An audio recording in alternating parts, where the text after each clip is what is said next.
சிகரெட்டை பொறுத்த வரைக்கும் கருத்து வேறுபாடு உள்ள விஷயமா இருந்தாலும் ஒரு விஷயத்துல ஹராம் ஹலால் அப்படின்னு வரும்போது எதுக்காக இஸ்லாம் அதை ஹராமாக்குதுங்கிற ஒரு அடிப்படை இருக்குல்ல. சிகரெட்டை ஹலாலாக்குற அறிஞர் யார் இதை ஹலால்னு சொல்றார்? ஒரு மக்ரூ தடுக்கப்பட்டதுன்னு சொல்லுவாங்களே தவிர ஹலால்னு யாரும் சொல்ல மாட்டாங்க. அதை விட்டு விலகிக்கோங்க அப்படிப்பட்ட காரியம் தான் சொல்லி. ஆனா மூளையை மயங்கடிக்கக்கூடியதான் ஹம்ர் மதுனா, சிகரெட்டும் மூளையை மயங்கடிச்சிடும். அது மட்டுமல்ல, ஸ்மோக்கிங், நீங்க சிகரெட் பாக்கெட்டை வாங்கி பார்த்தாலே இதுல என்ன இருக்கும்? Smoking kills. இது ஒண்ணு கொன்றும். அல்லாஹ் நல்ல விஷயங்களை ஹலாலாக்குகிறான், கெட்ட விஷயங்களை அல்லாஹ் ஹராமாக்குகிறான் தான் அல்லாஹ் குர்ஆன்ல சொல்றான்.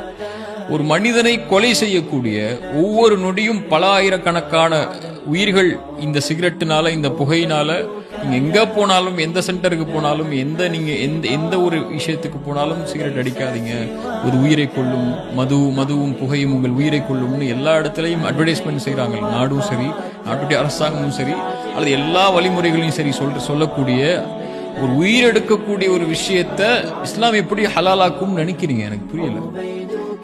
ஒரு தீய விஷயத்தை தான் அல்லாஹ் ஹராமாக்குவான், நல்ல விஷயங்களை அல்லாஹ் அனுமதித்துக் கொள்வான். தன் கரத்தாலேயே ஒருவன் தன்னை அழிக்கக்கூடிய, தன் உயிரை மாய்க்கக்கூடிய, அல்லாஹ் கொடுத்த அமானிதமான இந்த உடலை சிதைக்கக்கூடிய ஒரு காரியத்தை செய்யக்கூடிய இந்த புகையை எப்படி இஸ்லாம் ஹலாலாக்கும்?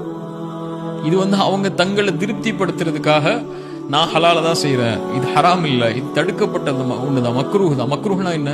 மக்ரூஹ் செஞ்சா அல்லாஹ் அப்படி விட்டுருவான்னு அர்த்தமா? பாவம் அல்லாஹ் எடுத்துக்கொள்ள மாட்டான், நாளைக்கு மறுமையில் அதை குறித்து அல்லாஹ் கேட்க மாட்டான்னு அர்த்தமா? அல்லாஹ்வுடைய தூதர் ஸல்லல்லாஹு அலைஹி வஸல்லம் அல்லாஹ் அனுமதிக்காத ஒரு செயலை செஞ்சுட்டு ஹலால்னா அது ஹராம்னு, ஓகே நான் ஹராம் தான் செய்யறேன்னு செய்யக்கூடிய ஒருவனுடைய பாவத்தை விட இது ஹராம் இல்ல ஹலால்னு செய்வான் தெரியுமா? அது மிகப்பெரிய கொடூரமான பாவம். அது அல்லாஹ் அப்படிப்பட்டவர்களை பாதுகாக்கணும்.